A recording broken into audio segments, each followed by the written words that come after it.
الله لا إله إلا هو وعلى الله فليتوكل المؤمنون. يا أيها الذين آمنوا إن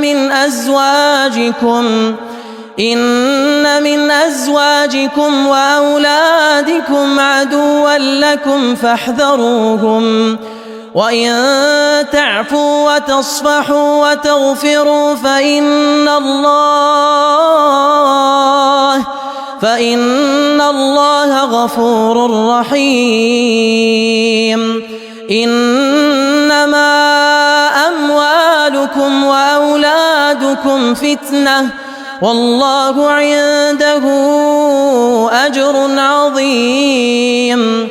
فاتقوا الله ما استطعتم واسمعوا وأطيعوا وأنفقوا خيرا لأنفسكم، ومن يوق شح نفسه فأولئك هم المفلحون.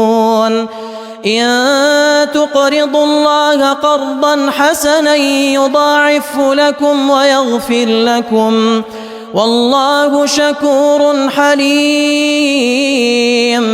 عالم الغيب والشهادة العزيز الحكيم.